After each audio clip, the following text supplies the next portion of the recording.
Thank you all so much for letting me come and talk to you today. I'm really excited to be here. Let's kick it off. So, quick introduction to myself. My name is Chris Johnson. I typically go by CJ. Like it says here and you read in the brochure, I am the Global Compliance Lead at Google Cloud. That's a fancy title. Really, I'm just a security geek. I'm an engineer at heart, and relevant to this talk, I am a retired fire chief. That's a picture of me putting out a fire in Colorado. We saved the foundation that day, but we did keep the rest of the mountain from burning down, so it was a good day. I got tired of talking on the radio, so I picked up the hose and pretended like I was actually doing some important work. All right, so today, this will be a little bit of a fun talk talking about the history of fire escapes. A little bit of this is coming from New York City. I want to look at a few patents that came from the turn of the century. This is a fun one. We actually carried a device like this in our bunker gear when we were out there. And this was a descent device. Not a bad idea, actually. We still see this in practice today. But if you start to think about this, you're attaching a rope to a burning windowsill and bailing out of the window. So not a bad idea, but a little edgy. It gets a little bit more interesting. This one, this inventor also invented a rope. You'll notice it's attached. This one has a bolt attached, but I also like the idea of bailing out of the window, holding my Labradoodle, a couple kids, and apparently my trunk of awesome stuff. So that one's going to be fun to use in a fire. The next one, this one's my favorite. I love the wingsuit idea. So imagine fires coming down the hallway, things are getting smoky, strap on the wingsuit and jump out the window. What could go wrong? This one's going to be a lot of fun. And then this one is actually my personal favorite, the helmet parachute. But fortunately, the inventor did include some cool boots. So when you land, you're not going to hurt your ankles. Everything's going to go fine.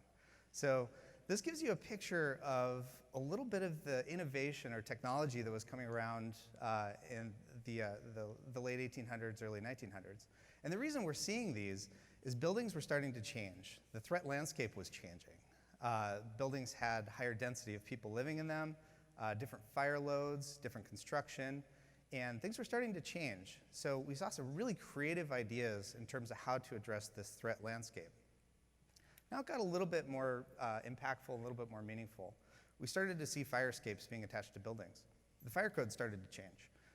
This is actually a really great outcome. It started to get a lot better, right? And these resulted in some really interesting architectures that we even see today. And the fire escapes are still slapped on the outside of the buildings. But an interesting thing happened. We learned pretty quickly that the outcomes from these fire events wasn't changing as much as we expected them to change. And the tragedies continued to occur, the loss of life and property continued to occur, and the threat landscape remained getting more and more dynamic. And we can start to draw some correlations to cybersecurity at this point. Life-saving outcomes in fire safety require better buildings. They require prevention, detection, and response. It wasn't about a cool helmet with an awesome parachute attached to it. It wasn't about a wingsuit.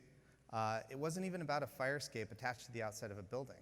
We learned to have better outcomes in fires, we actually had to build better buildings. We had to start from the ground up in many cases, or we had to adjust our fire codes. We had to think differently about how we were detecting those fires, how we were alerting people to the existence of those fires, and how we were actually responding in the case of an emergency. This is no different than cybersecurity today. The threat landscape is massively different. There's a ton of innovation. You've heard from a couple of the speakers already. You're going to hear from some more later today. But really, there's amazing work being done in this space, and it's very, very exciting. But what's interesting is 50 years from now, we're going to look back at a lot of the patents that are coming out from our cybersecurity work that's happening now, and they're going to look a lot like these parachute helmets, which is going to be kind of interesting. And again, we're going to relearn the same lesson, which is to have better outcomes, you have to build better buildings.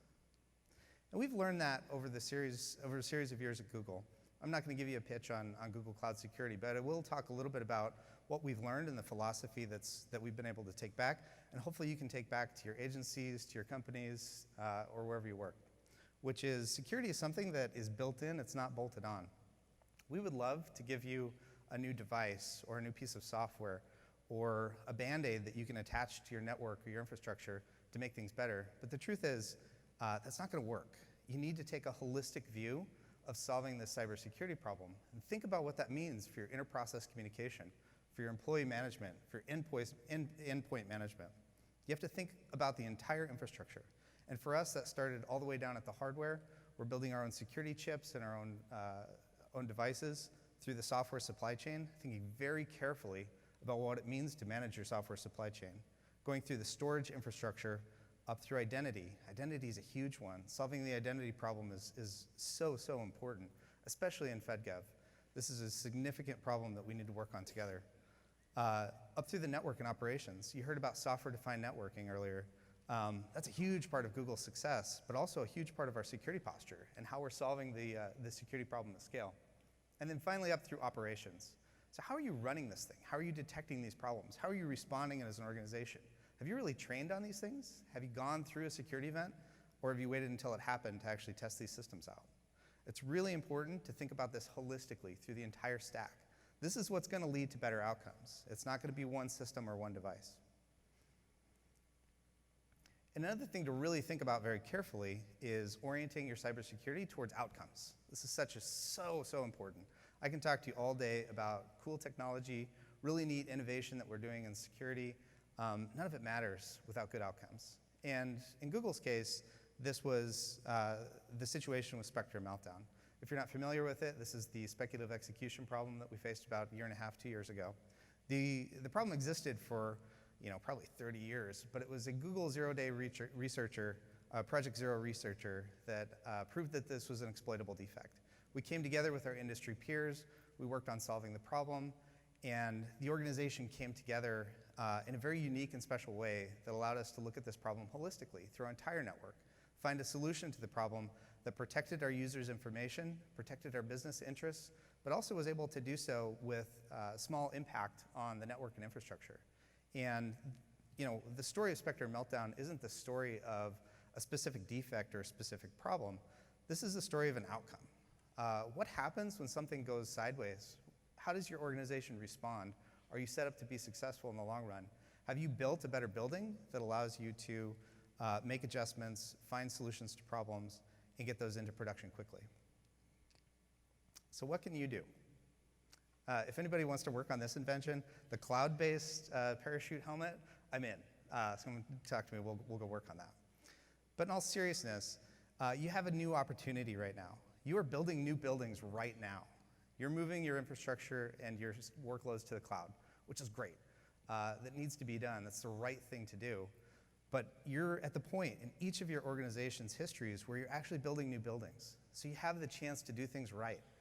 We're not working in a space where we necessarily we do have to put out some of the fires that we're fighting right now in terms of network infrastructure.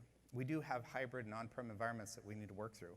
But everybody in this room probably has some sort of cloud migration going on, or you're thinking about it, or you're already there, which means you're building these new buildings. Now is your chance to do things right.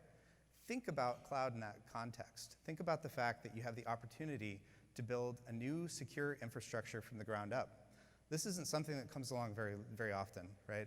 Every 20, 30 years, we're going to have this chance to go through this type of migration without having to reinvent or rebuild our networks. So it's a very unique time in terms of being able to build new cybersecurity infrastructure and take advantage of that. The good news is the cloud providers are here to help you with that. We can carry a good chunk of the load, whether it be Google Cloud or our esteemed industry peers. We're all working very hard to keep your data private, safe, protected, available, and work across the industry that way. So you can use cloud to lighten your load. That doesn't take the load off of you, because you do have to you do have to work on your supply chain. But before you get started on that, I really recommend, and I see this a lot with my customers across the industry and with federal government, the failure to think about it holistically. When you're building these buildings, choose a good architecture. Start from the ground up. NIST CSF is a great place to start. It may not be the one that you choose, but at least it gives you a bucket to work across. And I really like the idea of leveraging an understood and well-communicated framework. And NIST CSF is a great start. We use things slightly differently at Google, but that doesn't mean this is the wrong place to work. And I really like the context here, which is create that whole life cycle. Think about that blueprint for your building before you get going. And it's a great place to start. And again, leverage those cloud providers. We'll help you on that journey. Each of these buckets is smaller when you're able to leverage a little bit of that from the supply chain.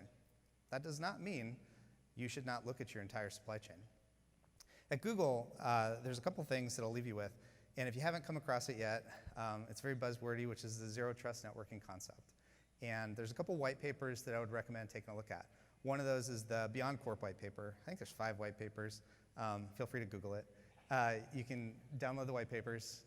They're worth reading. The first one's only 4 or 5 pages, but it gives you a picture, an idea of how we think about cybersecurity at Google and how we went about solving this problem. You can also look back into our history in terms of what led us to this location. What are the hard lessons that Google went through to get to a zero trust networking capability and concept? But the Beyond Corp white paper can give you a little bit of an architecture, a little bit of a blueprint that you can apply to a cybersecurity framework like NIST or others and have successful outcomes. But look at your entire supply chain and move towards a zero trust networking concept. It's easy to say that. That's a journey. And even with Google's immense fortune and resources, we're so lucky to work at this cool company. It still took us 10 years to get this done and a huge amount of effort and work. But it's work that's worthwhile. It has the outcomes. We're able to prove that. We're able to see what's happening, the impact that it has on our business, our users, and we're able to have good cybersecurity outcomes because we made these investments and we made the move to Beyond Corp and zero trust networking concepts. It's really worth the time, it's worth the effort, and I would encourage everybody in this room to start thinking about what it takes to get to a zero trust networking capability. So the summary here is we're all going through these cloud transitions. We're all working towards building amazing cloud infrastructure. We have massive cybersecurity problems to solve. And for the group here in this room, I want you to be thinking about it from the ground up. You're building new buildings today.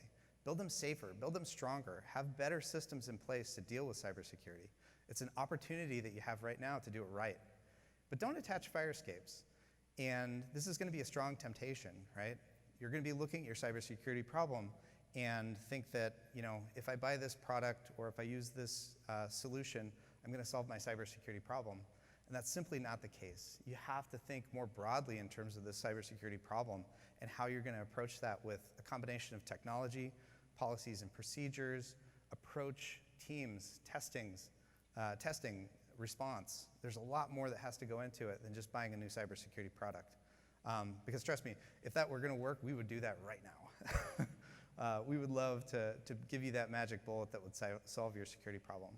And certainly we're working on those technologies. Our peers are doing the same thing. We're going to be a part of that picture for sure. We want to be your partner in terms of having a good cybersecurity outcome. But really, it comes down to the fact that we're at a similar transition point to the inventions that we saw at the turn of the century for fire safety and fire escapes. And there's a temptation to stick new things on the outside of our perimeters, the outside of our networks, and solve the security problems. The truth is, it's not going to work. We have to go further than that. So don't attach fire escapes. Build better buildings. Think about that prevention. Think about the detection. Think about the response. And what are you going to do when you recover? Things are going to go bad. There's bad things occurring on our networks right now. How are you going to deal with that? Are you prepared to handle those when they occur? All right, I'll wind down. I know I'm between you and the break, but I really want to thank you for the time. It was a lot of fun. Hopefully you're mildly entertained by my talk about fire escapes and the lessons learned for cybersecurity. So I appreciate your time today.